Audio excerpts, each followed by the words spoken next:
Thinking about buying a house anytime soon? Well, know that you won't just be paying taxes to the city and the state. Because in Colorado, the Metro District is king. Think of it as an ultra-powerful homeowners association for your entire community, one that can charge a lot of money, but also make your neighborhood much nicer and safer. Denver 7's Jennifer Kovaleski first went 360 on these last week, and as you're about to see, it clearly caught your attention. Our 360 look at metro districts and their rapid rise in Colorado certainly struck a chord. We have extremely little transparency and accountability. Yeah, simple. Yeah, right.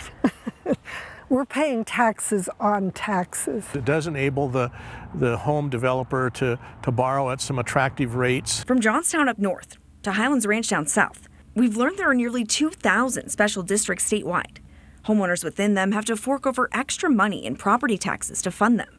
You can think of it like a mini city, since developers often use these taxes to pay back their infrastructure bonds and must serve at least two purposes. Think new sidewalks, roads, green space, or fire protection, water services. We already told you what HBO's John Oliver thinks of the concept. A Green Valley Ranch homeowner who calls it taxation without representation. An economist who says someone has to build the infrastructure.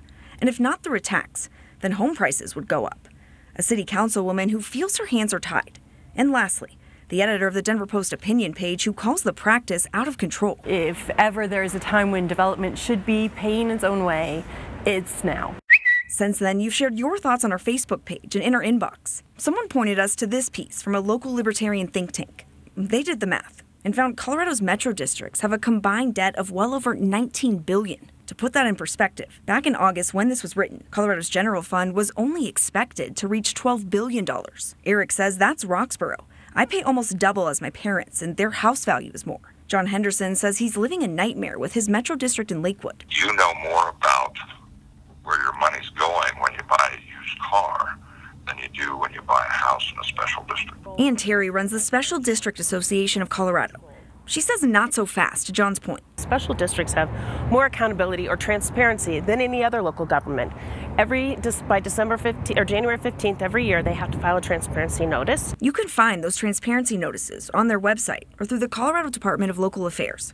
Terry thinks special districts get a bad rap and says they've been key to development in booming Colorado. Homeowners are going to pay the cost of development one way or the other. She also points to this recent Colorado Community Report card from Colorado Mesa University. They have an 86% satisfaction rate for their special districts. That's huge. Before you buy a house in Colorado, state law says your closing documents have to say the home is in a special taxing district. Terry's advice is to ask lots of questions and get involved since homeowners can be elected to metro district boards. Accountability are the voters. The board is elected, and they're a local government, just like county commissioners, just like city council. Jennifer Kovaleski, Denver 7.